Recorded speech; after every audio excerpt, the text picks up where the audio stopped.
Yes, darling, could I have a moment? By Amethyst Dawn. Yeah, Rare? The sighing Pegasus asked with a hint of curiosity, flying into the boutique as Rarity shut the door behind them. Rarity drew in a deep breath and let it out slowly, giving thought on how to phrase her inquisition. Her eyes gave off her unimpressed mood, and her mouth curled into something between a disgusted snarl and a saddened sigh. Why did you leave Pinkie Pie like that? She said flatly.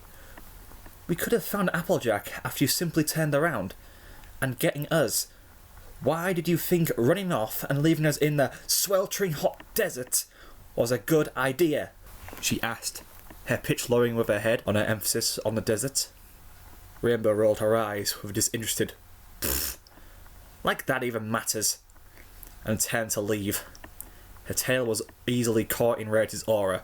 However, she soon found herself hanging upside down, face to face with the angry unicorn.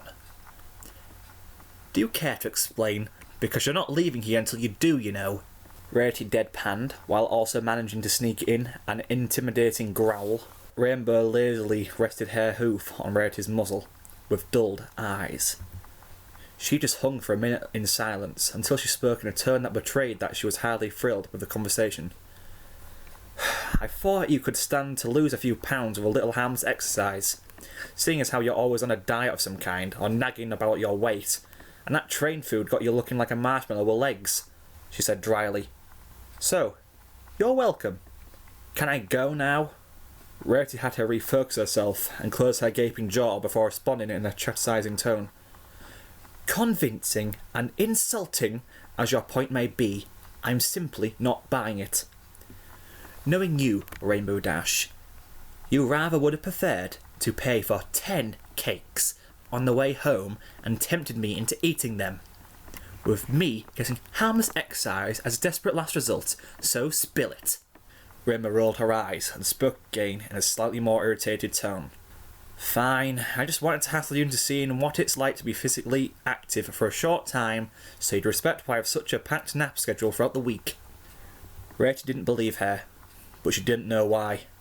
Something in the way she said it seemed like she was hiding something. An idea clicked into her head. It was stupid, foolish, and an immense bluff that she would have no way of pulling off, but it was worth a shot. She smiled evilly.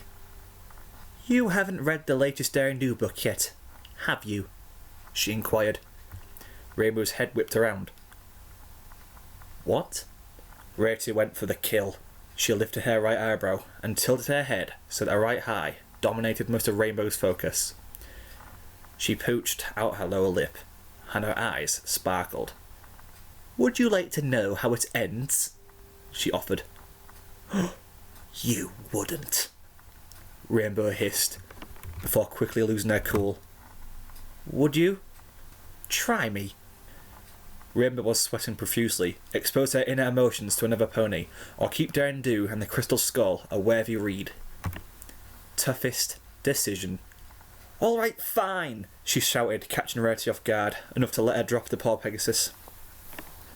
Rainbow sat up, rubbing her head. You'll get the whole story, alright? Just let me take a breath first. Rarity, now slightly concerned that she may have pushed too hard and on the wrong buttons, floated a couple of cushions over for them to sit on. She watched as Rainbow inhaled deeply and let out a defeated sigh. I was worried about Applejack, alright? Rarity raised an eyebrow.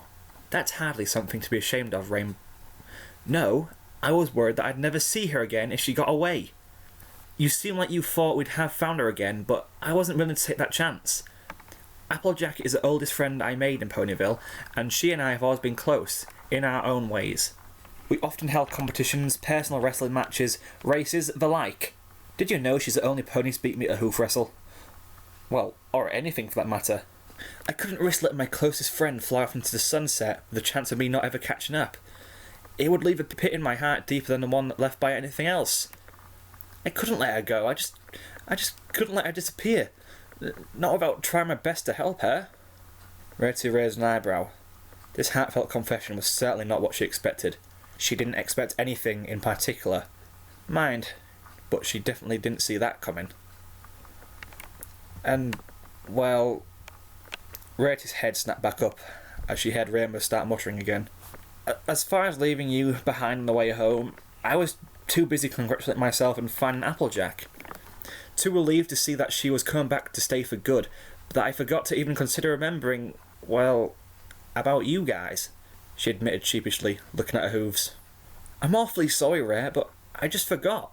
My loyalty to one friend outmatched loyalty to the other. Rarity thought for a moment and smiled warmly, pulling the daredevil in for a tight embrace. Apology accepted, Rainbow. Rainbow returned the hug, until a light bulb clicked in her brain. Wait a minute! You don't read Daring Do! She cried, drawing her head back. Rarity chuckled. A lady needs to know how to bluff, Rainbow, she stated.